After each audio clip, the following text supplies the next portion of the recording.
नमस्कार, 91 India news network मध्ये आपलं स्वागत आहे। पाहुयात महाराष्ट्रातील काही महत्त्वाच्या घडामोडी। राज्यात थंडी फारशी नाही, पण पुढील 2 दिवस हलक्या पावसाची शक्यता वर्तवण्यात आली आहे। सांगली आणि कोल्हापूरमध्ये मध्यरात्री अचानक अवकाळी पावसाने हजेरी लावली। रिमझिम पाऊस कोसळल्यामुळे वातावरणात थंडावा निर्माण झाला होता। मुंबई पुण्यासह राज्यातील इतर महत्त्वाच्या शहरातही आज पावसाचा अंदाज वर्तवण्यात आलाय। मुंबईसह उपनगरात ढगाळ वातावरण आहे, तर पुण्यात दुपारनंतर ढगाळ वातावरण राहील असा अंदाज वर्तवण्यात आलाय। हवामान विभागाच्या अंदाजानुसार आज दक्षिण कोकणात तुरळक पावसाचा अंदाज वर्तवण्यात आलाय, तर राज्यात हलक्या पावसाची शक्यता आहे। मुंबईत सरासरीपेक्षा कमी तापमान असेल। प्रभू रामाच्या अयोध्या नगरीत भव्य मंदिराचे निर्माण कार्य सुरू आहे। 22 जानेवारीला रामलल्लाची प्राणप्रतिष्ठापना करण्यात येणार आहे। मात्र त्यापूर्वी संपूर्ण अयोध्या नगरी सजवण्यात येत आहे। अयोध्ये सुशोभीकरणाचे काम युद्धस्तरावर सुरू आहे। घाट मार्गावर छोट्या छोट्या मंदिरांची प्रतिकृती साकारण्यात आली आहे। मुख्य मार्गावर दोन्ही बाजूला सुशोभीकरणाचे काम सुरू आहे। अयोध्येत काम सुरू असलेले राम मंदिर हे नागर शैलीत बांधले जाते। याची लांबी 380 फूट, रुंदी 250 फूट आणि उंची 161 फूट इतकी आहे। मंदिराला 3 मजले असणार आहेत। मुख्य मंदिरात रामाची मूर्ती ठेवली जाणार आहे। मंदिरात 5 सभा मंडप असणार आहे, ज्यामध्ये नृत्य मंडप, सभा मंडप, प्रार्थना मंडप, कीर्तन मंडप यांचे काम सुरू आहे। मंदिर हे वाल्मिकी ऋषी, माता शबरी, महर्षी अगस्त्य यांना समर्पित केले जाणार आहे। देवळा शहरानजीक असलेल्या सप्तशृंगी नगर जवळ कळवण मालेगाव ही बस गुरुवारी सायंकाळी झाडावर आदळल्याने अपघात झाला। यामध्ये चालक वाहकासह बसमधील जवळपास 16 प्रवासी जखमी झाल्याने त्यांना तातडीने येथील ग्रामीण रुग्णालयात दाखल करण्यात आले। बसमध्ये काही बिघाड झाल्याने चालकाचे नियंत्रण सुटले आणि त्यातून हा अपघात झाला। टायर फुटल्यामुळे बस झाडावर आदळली। गंभीर जखमींना पुढील उपचारासाठी कळवण, नाशिक, मालेगाव, चांदवड या ठिकाणी संदर्भित करण्यात आले। देवळा पोलीस ठाण्यात गुन्ह्याची नोंद करण्याची प्रक्रिया सुरू आहे। बसची पुढच्या बाजूचा चक्काचूर झाला असून बसचे मोठे नुकसान झाले आहे। सुदैवाने यावेळेस या बसच्या मागे पुढे कोणतेही वाहन नसल्याने दुर्घटना टळली आहे। धाराशिव शहरातील मुख्य भागातील ज्योती क्रांती मल्टीस्टेट बँकेवर 5च्या सुमारास सशस्त्र दरोडा पडला। दरोडेखोरांनी कर्मचाऱ्यांना बांधून ठेवत दरोडा घातलाय। सोन्यासह सुमारे 2 कोटी रुपयांचा मुद्देमाल दरोडेखोरांनी लंपास केला। या सर्व घटनेचा थरार सीसीटीव्ही मध्ये कैद झाला आहे। बंदूक आणि चाकूचा धाक दाखवून दरोडा घातला गेल्याने खळबळ उडाली आहे। घटनेची माहिती मिळाल्यानंतर पोलीस घटनास्थळी दाखल झाले।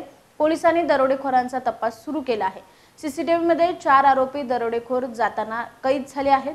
जिल्हा स्टेडियमच्या जवळ असलेल्या सुनील प्लाझामधील ज्योती क्रांती कोऑपरेटिव्ह क्रेडिट सोसायटी लिमिटेड ही बँक दिवसाढवळ्या लुटण्यात आली। घटना घडताच बँक कर्मचाऱ्यांनी शहर पोलीस स्टेशनचे पोलीस निरीक्षक उस्मान शेख यांच्याशी संपर्क साधून सदर घडलेली घटना सांगितली। त्यानंतर पोलीस तिथे आले।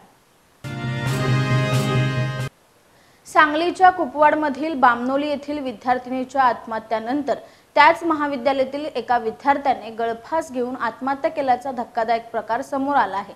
या घटनेमुळे एकच खळबळ उडाली आहे। मिरजेत राहत्या घरात 17 वर्षीय प्रथमेश पाटील यांनी ही आत्महत्या केली आहे। एकाच शाळेतील विद्यार्थ्यांनी एकामागून एक केलेल्या आत्महत्येच्या घटनेमुळे खळबळ उडाली आहे। एका नामांकित स्कूल आणि ज्युनियर कॉलेजमध्ये विद्यार्थ्यांनी महाविद्यालयाच्या 3ऱ्या मजल्यावरून पालकांच्या समोरच उडी घेऊन आत्महत्या केल्याचा खळबळजनक प्रकार मंगळवारी सायंकाळी घडला होता। मात्र ही आत्महत्या तिने का केली हे स्पष्ट झालं नव्हतं। दरम्यान या घटनेनंतर अवघ्या काही तासातच या शाळेतल्या प्रथमेश पाटील यांनी राहत्या घरात असलेल्या भाड्याच्या खोलीमध्ये गळफास घेऊन आत्महत्या केल्याचा प्रकार समोर आलाय। त्यामुळे एका शाळेतील विद्यार्थ्यांना केलेल्या आत्महत्येच्या प्रकारामुळे जिल्ह्यात खळबळ उडाली आहे। या दोन्ही घटनांची नोंद संबंधित पोलीस ठाण्यात झाली असून अधिक तपास पोलीस करत आहे। चंद्रपुरात आज तब्बल 6750 किलोची मिलेट्स खिचडी तयार केली जात आहे। प्रसिद्ध शेफ विष्णू मनोहर भरट धान्यांचा वापर करून ही खिचडी तयार करतात। चंद्रपूर शहरात सध्या चांदा ॲग्रो 2024 कृषी महोत्सव सुरू आहे। त्या निमित्ताने हा विश्वविक्रम होतोय।